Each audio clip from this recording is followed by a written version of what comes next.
बिस्मिल्लाहिर्रहमानिर्रहीम। अस्सलाम वालेकुम। इमरान खान साहब और army chief general Qamar Javed Bajwa साहब की मुलाकात के बहुत चर्चे हैं। इस हवाले से तस्दीक तो उसी वक्त की हो गई थी जब इमरान खान साहब ने ये कहा हमारी मेमन साहब के प्रोग्राम में कि झूठ वो बोल नहीं सकते और सच इस मौके पर वो बोलना नहीं चाहते। तो कल जब इमरान खान साहब कोर्ट रूम में आए तो इस हवाले से भी इमरान खान से सवाल हुआ। इमरान खान साहब ने क्या गुफ्तगू की, जल्दी जल्दी आपको बता देता हूँ। इसके बाद फिर ज़रा बात करेंगे कि लंदन में इस वक्त क्या चल रहा है, जो आमिर मतीन साहब ने इंकशाफ किया, और कुछ और भी अहम चीज़ें हैं जो इमरान खान साहब ने मुईद पिज़ादा साहब के प्रोग्राम में कहीं, उन पर भी बात करेंगे मुख्तसर और जल्दी जल्दी।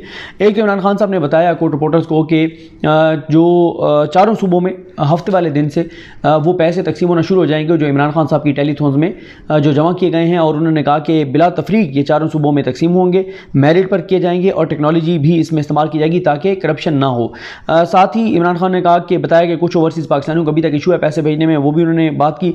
और फिर इमरान खान साहब ने ये कहा कि मेरे ऊपर 24 FIR जो हैं वो दर्ज की गई हैं, सिर्फ एक केस रह गया है कि मैं चाय के अंदर मैंने बिस्किट डुबो कर खाया, सिर्फ रोटी डुबो कर खाई, सिर्फ ये केस जो है वो मुझ पर बनाना बाकी है, बाकी तो सारे केसेस मुझ पर बन चुके हैं। फिर इमरान खान साहब ने कहा कि अब आ जाए उस बात पर जो इमरान खान साहब ने कही। जब इमरान खान साहब से उस मुलाकात का पूछा गया कि आप क्यों नहीं उस पर बात करना चाहते, तो इमरान खान साहब ने कहा कि जब आप मुज़ाकरात कर रहे हो तो फिर बात बाहर करना अक्लमंदी नहीं होती। और इस हवाले से इमरान खान साहब से परसों सहाफ़ियों की कुछ मुलाकात हुई। आमिर मतीन साहब ने प्रोग्राम मुकाबिल में सरवत साहिबा को ये कहा कि क्योंकि वो मुलाकात ऑफ द रिकॉर्ड थी, तो आमिर मतीन साहब ने कहा कि सहाफ़ती असूलों का तकाज़ा ये है कि मैं उस पर बात ना करूं कि वो क्या बात इमरान खान साहब ने कही। लेकिन जियो ने यह रिपोर्ट किया है कि इमरान खान ने इस मुलाकात के हवाले से सहाफ़ियों से मुलाकात में कहा कि उनकी मुलाकात बहुत खुशगवार मूड में हुई और हमेशा जनरल बाजवा उनको ऐसे मिलते हैं जो जैसे दो बिछड़े हुए भाई जो है वो बड़े अरसे बाद मिले। तो ये जियो ने रिपोर्ट किया है कि इमरान खान ने ये कहा।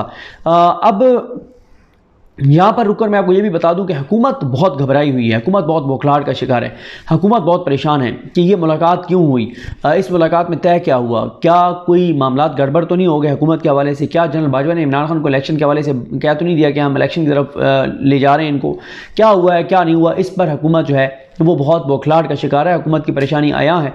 यही वजह है कि आप ये जावेद लतीफ़ के बयानात सुन लें, मरीम नवाज़ साहबा की उस दिन फ्रस्ट्रेशन देख लें, मरीम नवाज़ साहबा का गुस्सा देख लें, जिसमें वो बार बार कह रही थी अपने अंकल्स को कि इमरान खान को गिरफ्तार किया जाए, इमरान खान के खिलाफ कार्रवाई की जाए। तो नून लीग के अंदर परेशानी तो है कि पता नहीं उस मुलाकात में क्या हुआ। इसका मतलब यह है कि इस्टेब्लिशमेंट इंगेज तो इमरान खान को करना चाहती है, इसलिए मुलाकात हुई है। अगर वो इंगेज नहीं करना चाहते इमरान खान को तो फिर ये मुलाकात क्यों हुई है।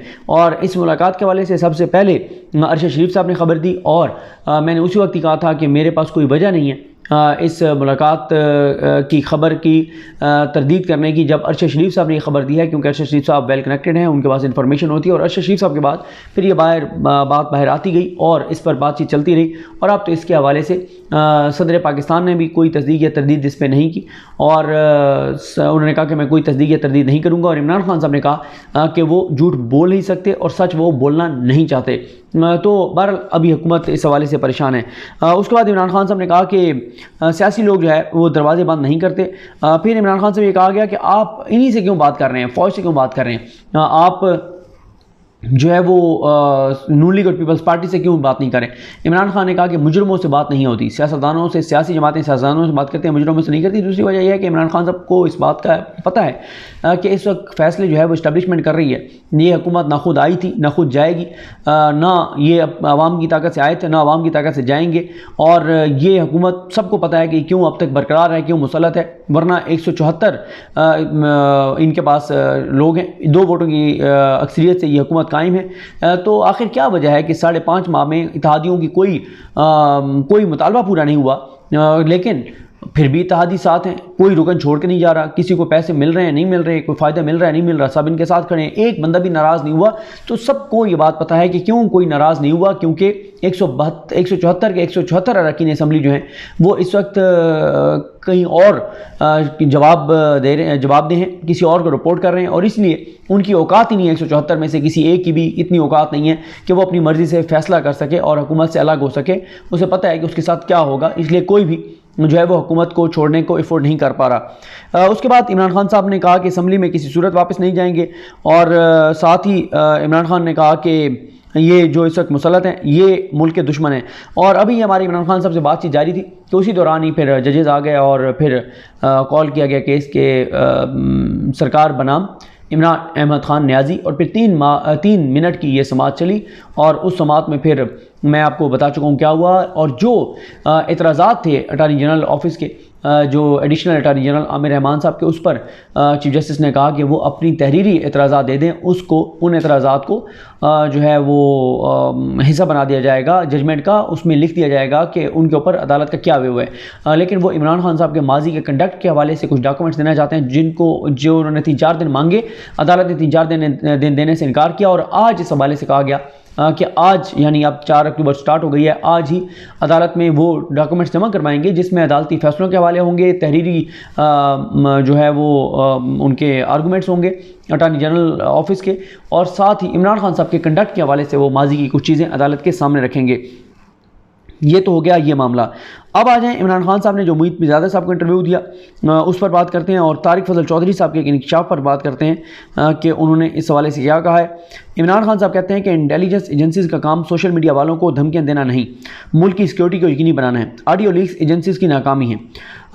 फिर इमरान खान कहते हैं कि मैं इस वक्त एजेंसीज़ के निशाने पर हूँ, मेरी कॉल्स टेप हो रही हैं, मेरे मुलाजमीन को मेरी जासूसी के लिए ख़रीदने की कोशिश की गई, ऐसा लगता है कि मैं कोई मुल्क दुश्मन और गद्दार हूँ जो यहाँ आया हूँ और पूरा फोकस मुझ पर है। वो कहते हैं एजेंसीज़ का इस वक्त फोकस सिर्फ और सिर्फ मैं हूँ, कॉल्स रिकॉर्ड की जा रही हैं और ये सारी चीज़ें। फिर इमरान खान कहते हैं कि मैंने जो भी फैसला किया है वो मेरी पार्टी के सिर्फ 4-5 रहनुमाओं को पता है, हमारी हर बात लीक हो जाती है क्योंकि हमारी जासूसी हो रही है और हमारी रिकॉर्डिंग हो रही है। इसलिए वो कहते हैं कि वो बहुत चीज़ों को उन्होंने ये कहिए कि बहुत खुफिया रखा हुआ है, क्योंकि वो कहते हैं कि हमारी हर बात बाहर चली जाती है क्योंकि हमारी सारी चीज़ें रिकॉर्ड हो रही हैं और एजेंसीज़ मेरे पीछे लगी हुई हैं, इसलिए मैं बहुत मोहतात हूँ कि कोई बात जो है वो बाहर मेरी ना जाए।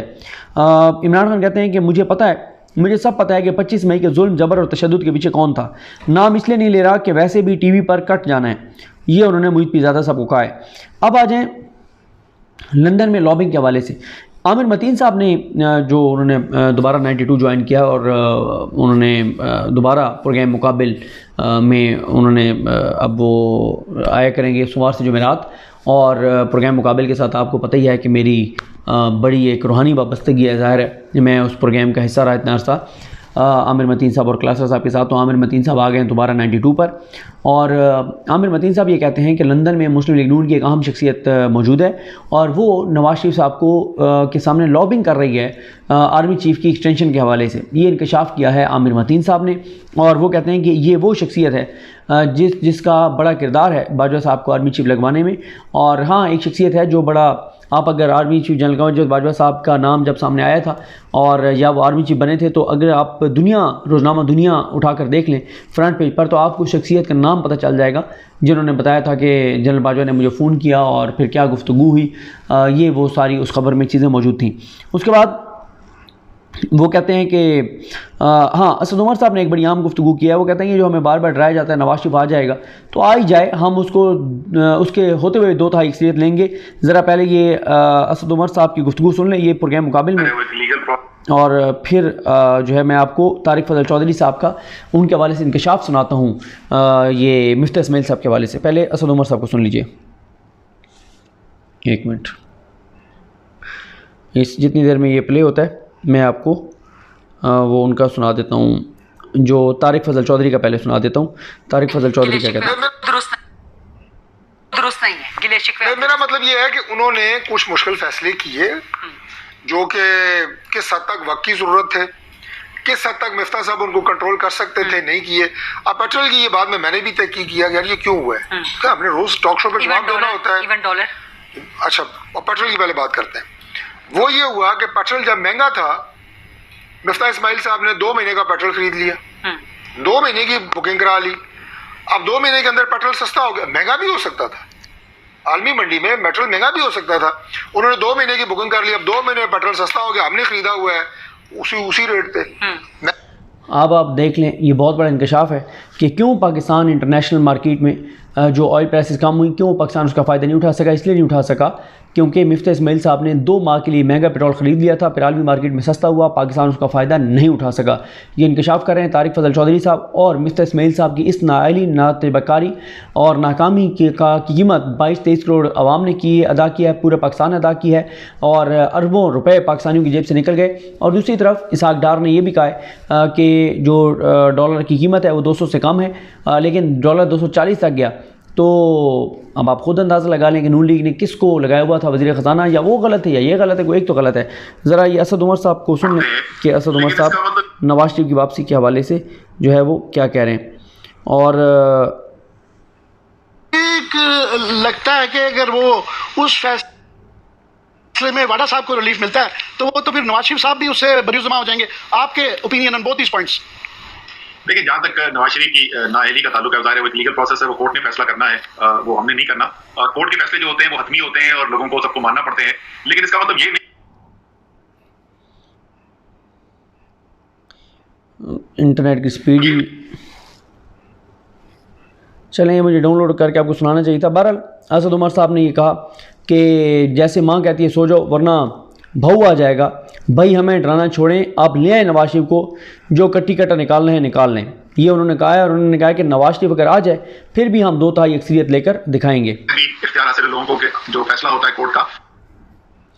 तो बहरहाल इसने भी ज़िद की हुई है कि मैंने नहीं चलना इस वीडियो ने। तो बहरहाल ये कुछ चीज़ें थी जो मैंने आपके सामने रखी हैं। और इमरान खान साहब के लॉन्ग मार्च की तैयारियां जारी हैं, वो क्या तैयारियां कर रहे हैं। और कल एक बनी गाला में अहम मुलाकात हुई, उस मुलाकात की तफसीलात क्या हैं उस पर नेक्स्ट वीडियो में बात करेंगे। मुझे अपनी दुआ में याद रखें। लकीम हम सब का हमें नासो। अल्लाह हाफ़िज़।